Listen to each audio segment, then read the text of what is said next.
दरवाजा मत खोलना। कुछ दरवाजे सिर्फ देखने के लिए होते हैं, खोलने के लिए नहीं। रात के 2 बजे आरव घर पर अकेला था। बाहर तेज बारिश हो रही थी। माँ बाप एक शादी में गए हुए थे। टीवी देखते देखते उसकी आंख लग गई, पर कुछ देर बाद खट खट खट।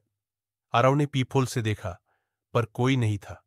फिर एक आंख पीपहोल के सामने उसी को घूरती हुई, आरव, दरवाजा खोलो।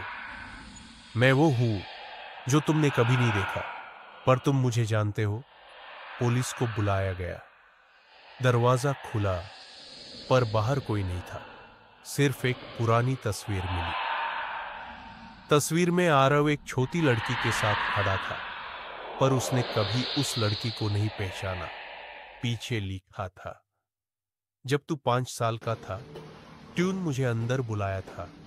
अब मेरी बारी है, दरवाजा मत खोलना।